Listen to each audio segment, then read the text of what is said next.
Bismillahirrahmanirrahim. Ya, materi kali ini saya ambilkan dari artikel penelitian yang berjudul karakteristik pemeriksaan chemiluminescence dari 3 merek yang berbeda untuk mengukur antibodi SARS-CoV-2. Jadi ini virologinya adalah virus SARS-CoV-2 yang sekarang sedang marak kita di zaman ini, gitu ya. Publikasinya di Januari 2021 ya. Jadi belum lama. Mari kita lihat yang sudah saya beri tanda. Ini kayaknya harus saya perbesar sebentar.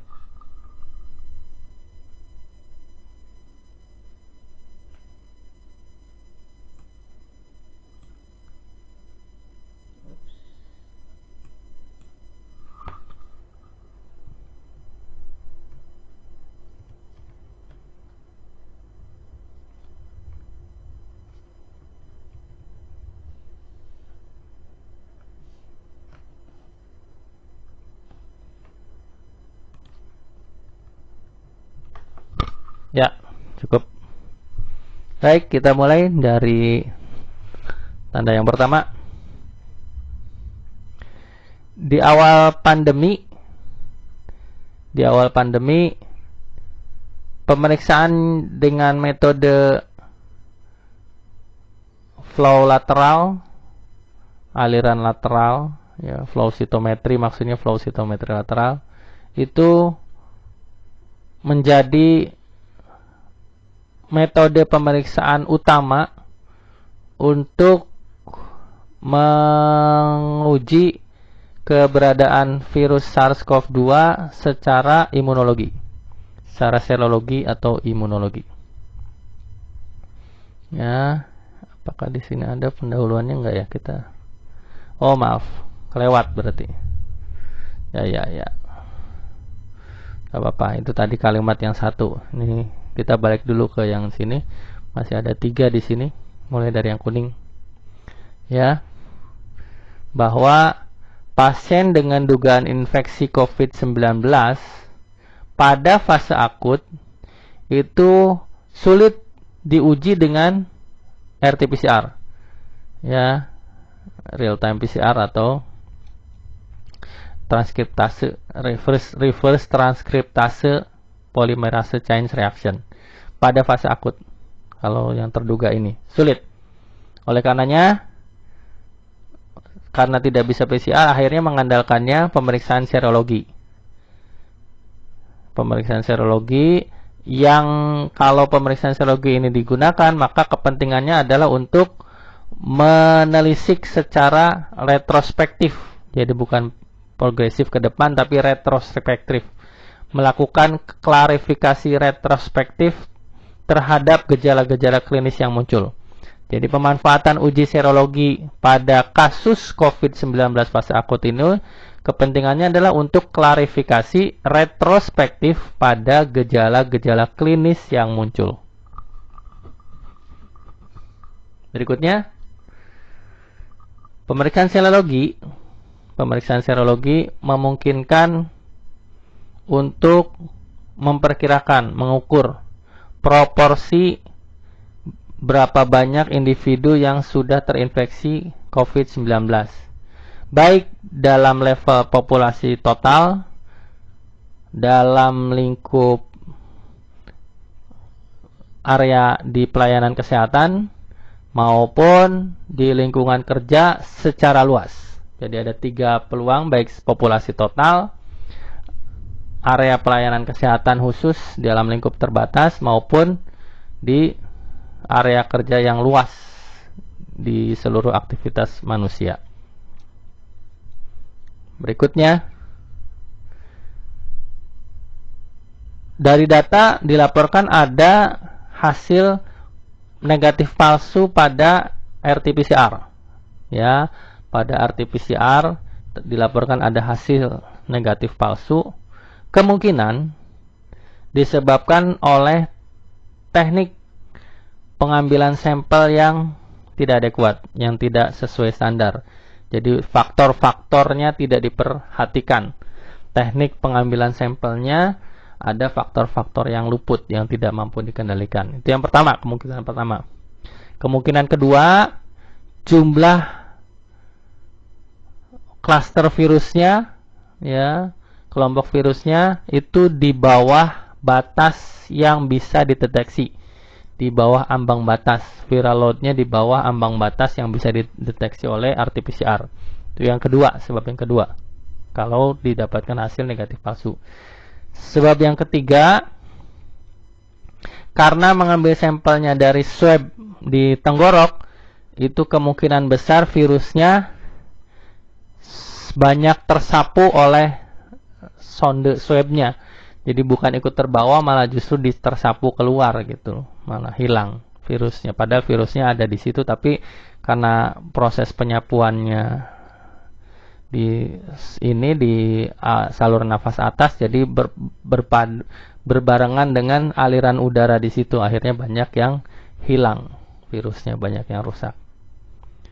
Ya, berikutnya kita berlanjut di kolom sebelahnya. Ya, yang tadi yang hijau sudah ya. Jadi yang serologi yang banyak digunakan itu adalah yang pengujian menggunakan prinsip aliran lateral. Ya, prinsip aliran lateral flow. Berikutnya kalimat yang ini, yang coklat ini. Spesifisitas yang rendah itu dimungkinkan terjadi karena adanya reaktivitas silang. Reaktivitas silang antara respon antibodi yang khas pada virus corona secara khusus SARS-CoV-2 bersilangan dengan corona yang umum. Jadi bukan SARS-CoV-2. Corona endemis, disebutnya endemic coronavirus ya. Jadi bukan yang pandemi, tapi corona endemi. Seperti misalnya yang corona yang dinamai sebagai HCoV229E. Itu yang pertama. Yang kedua, HCoV H-nya tuh human coronavirus gitu ya, human coronavirus. NL63 human coronavirus yang OC43, dan yang terakhir human coronavirus HKU1. Jadi ada 4 yang bisa reaktivitas silang dengan SARS-CoV-2 ya, 4. Karena ini tidak ada awalan SARS-nya, jadi ini hanya menyebabkan gejala flu biasa kalau yang ini 4 ini. 229E, NL63, OC43, dan HKU1. Berikutnya yang biru. Respon antibodi SARS-CoV-2 itu baru bisa muncul dalam rentang waktu 2-4 pekan. Respon antibodi SARS-CoV-2 diperkirakan baru bisa terbentuk optimal setelah 2-4 pekan. Ya. Berikutnya,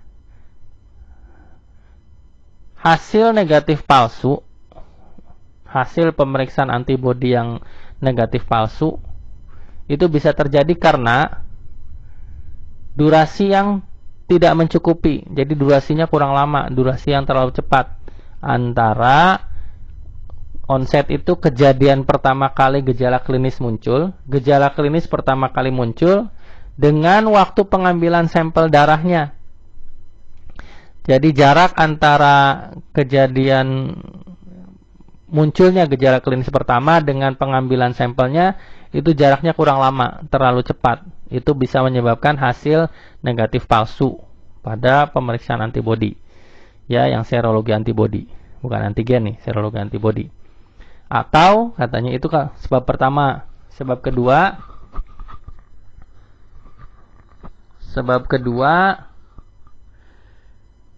teknik pengukuran yang kurang sensitif. Ya, karena untuk mendapatkan hasil positif itu dibutuhkan antibodi yang jumlahnya besar. Ya, jadi karena bisa jadi yang terambil di sampel itu antibodi yang jumlahnya kecil, jadi hasilnya negatif palsu, padahal sesungguhnya sudah ada antibodi di situ. Jadi dua penyebab ini yang menjadi dugaan kuat kenapa hasil negatif palsu ini muncul. Yang berikutnya, rujukan terkini itu menyebutkan bahwa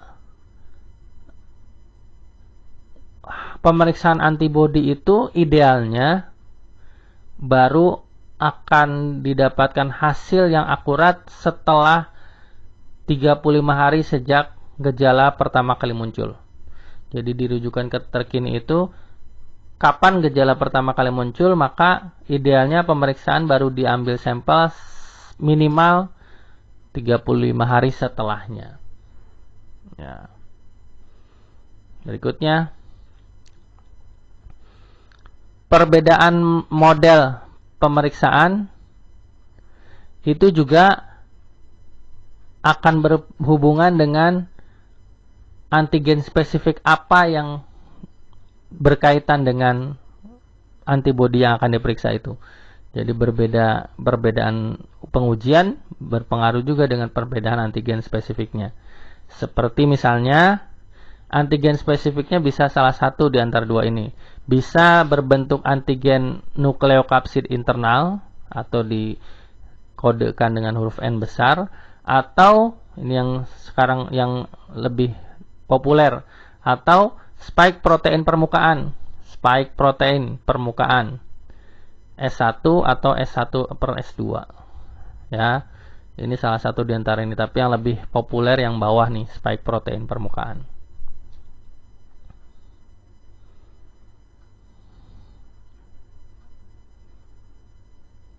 Ya.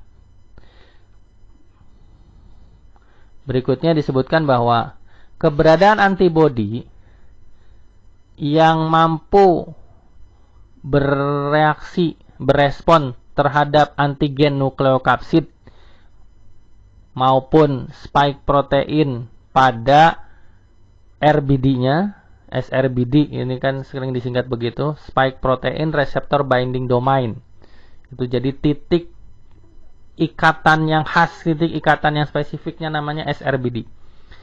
Spike protein receptor binding domain-nya itu dua model reaksi antibodi ini itu punya korelasi yang kuat dengan kejadian netralisasi titer virusnya. Ya, untuk menetralisasi titer virusnya itu berhubungan erat dengan seberapa kuat antibodi itu mampu bereaksi terhadap nukleokapsid, antigen nukleokapsid ataupun SRBD, spike protein receptor binding domain. Berikutnya yang kuning. Pada populasi yang prevalensinya rendah, apa itu prevalensi rendah? Disebutkan di sini seropositifnya kurang dari 5%. Jadi hasil positif dari total sampel yang diperiksa itu kurang dari 5%, itu artinya prevalensi rendah. Maka ada yang disebut sebagai PPV, nilai prediksi positif predictive value-nya itu sangat berpengaruh, sangat bergantung pada spesifisitas uji yang dilakukan. Jadi kalau kita menguji pada populasi dengan prevalensi yang rendah, yaitu ketika seropositifnya kurang dari 5%, maka dibutuhkan pengujian dengan spesifisitas yang tinggi, maksudnya gitu ya. Untuk mendapatkan hasil yang positif itu PPV-nya, positif predictive value-nya yang tinggi, maka perlu spesifisitas yang tinggi pula di pengujiannya. Berikutnya kita ke metode. Ya, pada penelitian ini antibodi yang digunakan itu diambil dari individu di dua negara, Switzerland di Swiss dan Liechtenstein dan Switzerland dan jadi dua negara ini yang dijadikan sumber populasi untuk mengambil antibodinya.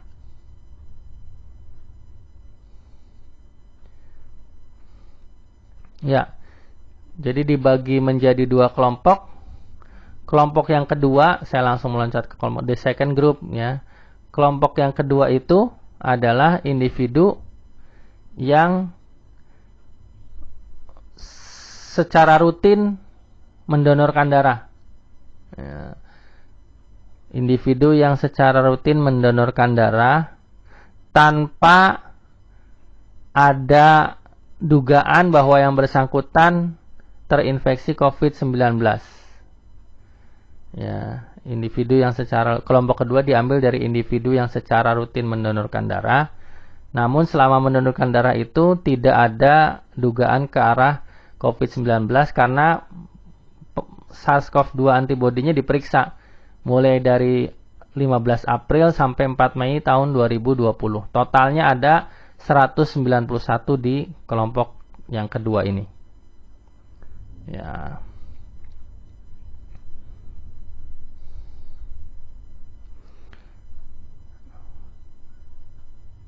Berikutnya juga bahwa darah yang telah didonorkan itu dipilih sebagai sampel ketika saat mendonorkan, ini yang coklat ini ya, ketika saat mendonorkan, pendonornya tidak menunjukkan tanda-tanda gejala flu.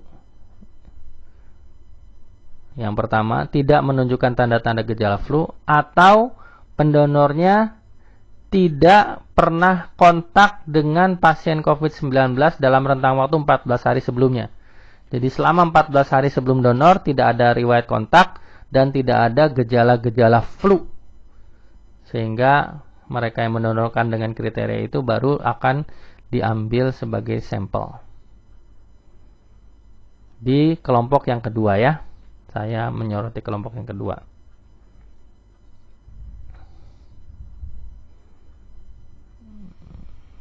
Yang biru diloncati saja. Ini berarti bisa dihilangkan ya. Di-delete saja. Ya. Loncati. Lanjut ke yang ini. Bahwa disebutkan sampel yang hasil dari 3 pengujian chemiluminescence itu 2-nya positif ya. Jadi ada jika sampel 3 kali diuji chemiluminescence 2-nya positif, maka tidak dimasukkan sebagai sampel penelitian. Jadi tidak diambil untuk penelitian. Kenapa? Karena kalau sudah 2 banding 1, maka ada dugaan kuat yang bersangkutan terinfeksi SARS-CoV-2.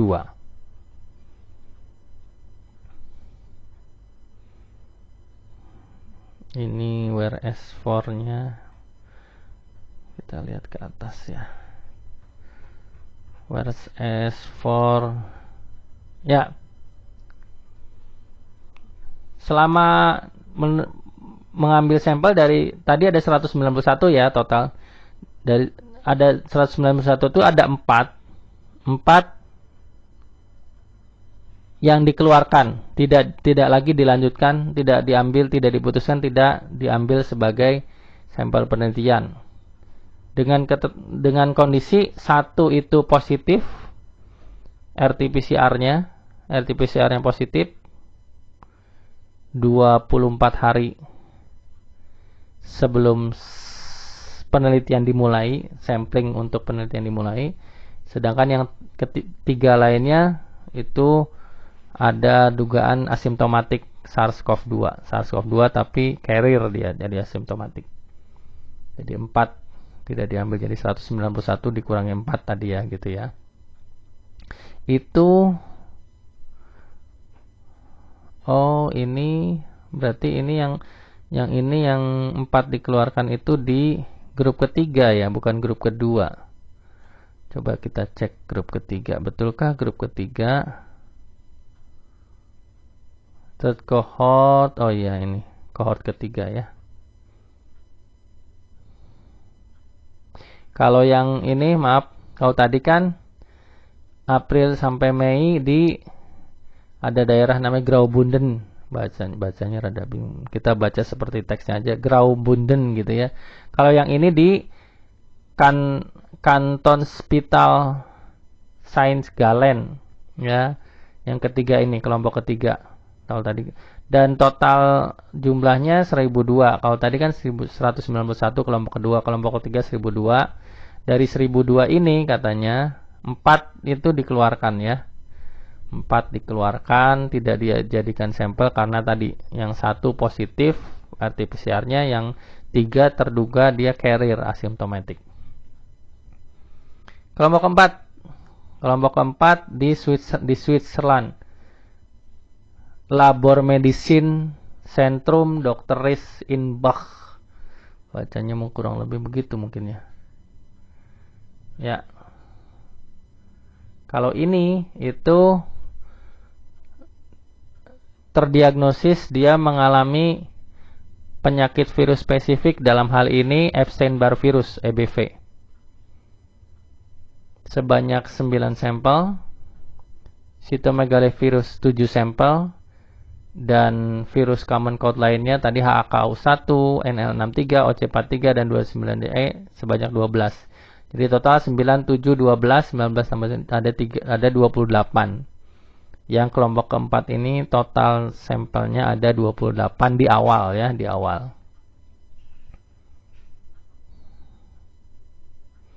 Ya. Untuk yang kelompok keempat ini, serum yang terakhir diambil itu pada 2 Maret 2020. Yang tanggal ini berarti 7 hari setelah kasus pertama di Swiss diidentifikasi. 7 hari setelah kasus COVID-19 pertama di Swiss diidentifikasi. Itu sampel pasien terakhir yang diambil untuk kelompok keempat. Kelompok keempat ini diambilnya di situ. 7 hari sejak kasus pertama Swiss teridentifikasi. Berikutnya teknik pengumpulan datanya. Teknik pengumpulan datanya, serum diambil baik dalam bentuk segar maupun serum simpan, yang disimpannya di suhu minus 25 derajat Celcius sekurang-kurangnya selama 18 bulan. Jadi kalau ambilnya bukan dari serum segar, serum simpan, maka disimpannya minimal 18 bulan pada suhu minus 25 derajat Celcius. Ini pemilihannya 2, salah satu di antara ini. Bisa yang simpan, bisa yang segar. Kalau simpan syaratnya tadi, minus 25 derajat Celcius minimal selama 18 bulan. Ya. Alat yang digunakan, kan 3 kan alat yang digunakan. Alat yang pertama, Cobas 6000. Cobas 6000 ini diproduksi oleh pabriknya namanya Roche Diagnostic dari Swiss. Ya, Roche Diagnostic dari Swiss. Yang kedua, Abbott Architect i2000. Itu juga dari Swiss. Abbott Architect i2000. Dan yang ketiga, Liaison XL Diasorin. Jadi kalau Cobas 6000 itu Roche Diagnostic nama pabriknya. Kalau Abbott Architect i2000 nama pabriknya Abbott Diagnostic Bar. Kalau Liaison XL itu nama pabriknya Diasorin. Diasorin. Ya. Ini nama alatnya. Cobas 6000, Abbott Architect i2000 dan Liaison XL. Alat mesinnya ini namanya ini. Pabriknya Ross Diagnostic, Abbott Diagnostic Bar, dan Diasorin. Itu pabriknya. Jangan ketukar-tukar. Berikutnya, kalau ini alatnya, yang di bawah ini reagensianya. Kalau Ross Diagnostic itu reagensianya pakai Alexis anti SARS-CoV-2 dengan metode ECLIA. Metodenya ECLIA. Enzymatic chemiluminescence assay gitu ya. ECLIA. ECLIA bukan enzimatik, maaf, elektromagnetic chemiluminescence assay. Itu yang Ross. Nama reagennya Alexis anti SARS-CoV-2, metodenya ECLIA. Ya. Yang ECLIA ini menggunakan antigen nukleokapsid rekombinan untuk mengukur total imunoglobulin.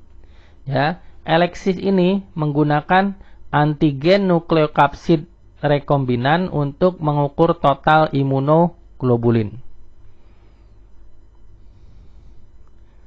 Kalau yang Abbott, kalau tadi kan Ross-nya nama reagennya Alexis anti SARS-CoV-2, metodenya ECLIA.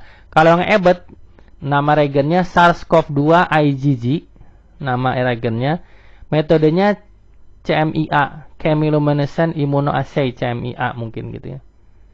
Kalau tadi ECLIA, kalau ini CMIA. Ini juga sama antigen nukleokapsid, bedanya kalau tadi Alexis itu total imunoglobulin, kalau ini hanya khusus IgG saja. Mengukur IgG yang spesifik, IgG yang spesifik. Ini yang Abbott. Kalau Diasorin, nama reagennya Lysong, sama seperti nama alatnya ya, Lysong SARS-CoV-2 S1 S2 IgG. Kalau di atas tadi ECLIA, kalau Abbott CMIA, kalau Lysong LIA, tidak ada X-nya, LIA saja. Dia mengukur IgG yang spesifik terhadap, kalau sebelumnya yang dua di atas kan antigen nukleokapsid, kalau ini antigen S1 S2 spike ya, SRBD, spike protein yang binding domain ya, yang binding domainnya deh.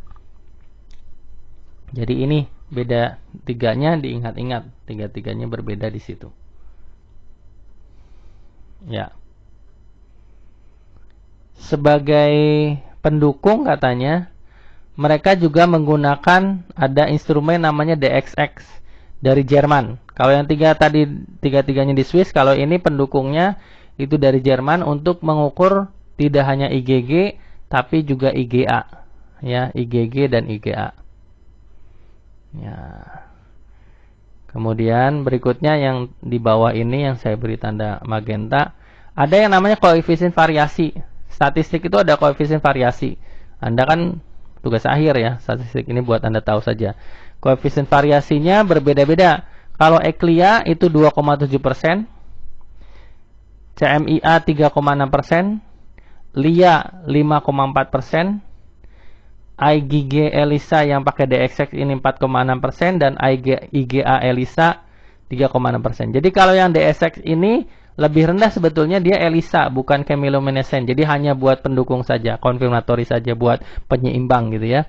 Jadi saya ulangi, yang 3 di atas ini, yang 2,7% ini ECLIA itu juga chemiluminescent, 3,6% CMIA ini punyanya Abbott ya, itu juga chemiluminescent, 5,4% LIA ini punya Diasorin Lysong itu juga chemiluminescent, sedangkan yang dua terakhir IgG ELISA yang DSX itu 4,6% dengan ELISA, dan IgA ELISA-nya 3,6% dengan DSX.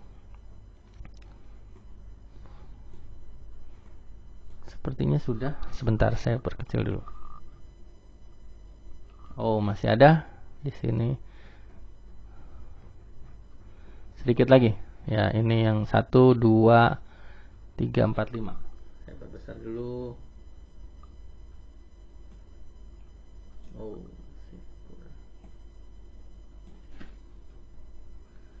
2, 7, 7. Ya. Ya. Ini spesifisitas dan sensitivitas. Ya, Anda harus sudah mulai lazim tuh. Apa itu spesifisitas, apa itu sensitivitas? Oh, buka lagi. Yuk, langsung kita di sini. Untuk CMIA itu punyanya EBET ya. Spesifisitasnya 99,7%. CMIA spesifisitasnya 99,7%. Kalau LIA punyanya Laisong, spesifisitasnya 99,91%. Ini yang itu nggak ada ya.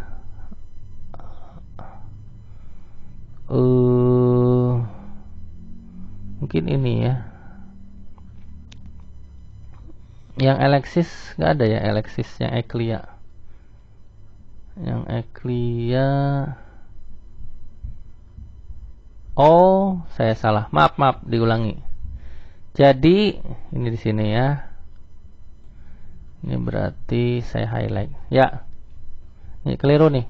Diingat-ingat. Anda ingat-ingatlah. Jadi begini. Ini yang saya salah, mohon maaf. CMIA punyanya EBET itu spesifisitasnya 99,5%, paling rendah. Kalau LIA, komanya lihat di sini kan. Yang LIA punyanya Laisong itu spesifisitasnya 99,7%. Kalau yang Eclia, nah ini Eclia ya, Eclia spesifisitasnya paling tinggi. Eclia punya siapa? Punya ROS, spesifisitasnya paling tinggi 99,91%.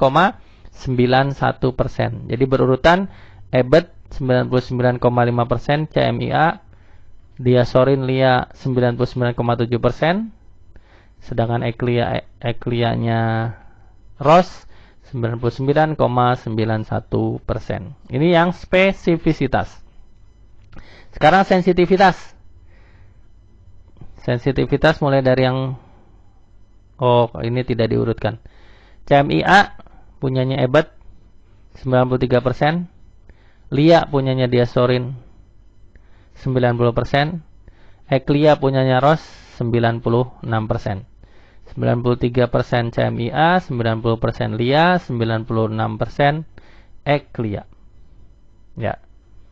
Baik, itu saja untuk materi dari artikel kali ini.